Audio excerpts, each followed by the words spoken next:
My name is Piotr Dębski. I am an authorized fitter with Barlinek, the largest manufacturer of wood floors in Poland and one of the largest in the world.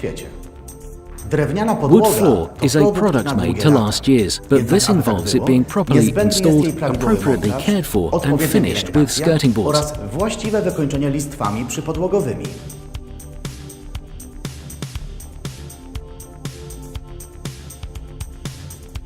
Wood skirting boards are the elements which finish off your floor. Barlinek offers a wide range of skirting boards, both in terms of wood types and their size and shape. I'll show you how to fit the skirting boards properly. To fit the skirting boards you will need a drill, a diagonal saw or angular sawing machine, a tape measure, pencil, a crosshead screwdriver. Barlinek skirting boards are fitted to the wall using assembly clips. The clip is squeezed into the milled slots on the bottom of the skirting board to form a lasting connection. Start off by marking the place where the clips are to be fixed. Remember to attach the first clip 10 cm from the corner of the wall and the next one at a distance of 50 cm maximum. Attach the next clips to the wall at fixed distances every 50 cm.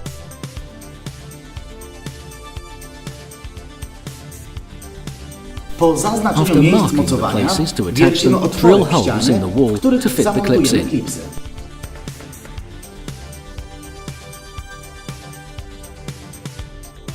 Start installing the skirting board by marking the internal corner of the room. Cut the board at an angle of 45 degrees.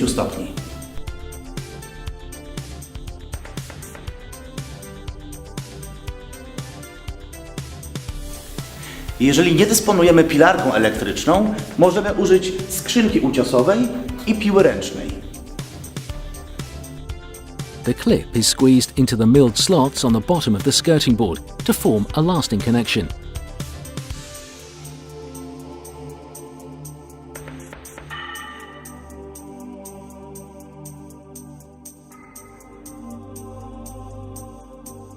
Podobnie Do postępujemy the same when przy making narożu the external corners. zewnętrznym.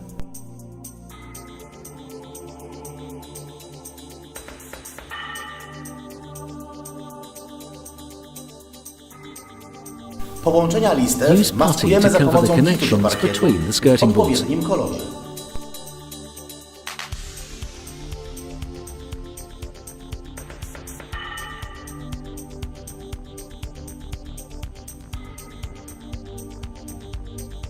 By trimming the boards appropriately, we can show how to connect them aesthetically with the door frame. Cut the board at an angle of 45 degrees. Cut off a triangle from the part of the skirting board you've cut off. Glue the triangle to the board and fit it to the wall. Remember that skirting boards are always fixed to the wall. After the skirting board is fitted, the floor is ready to use. Zapraszam do Now you oglądania can naszych watch our filmów videos o about montażu fitting i and pielęgnacji caring for naturalnych Barlinek podłóg natural drewnianych wood w floors. Barlinek.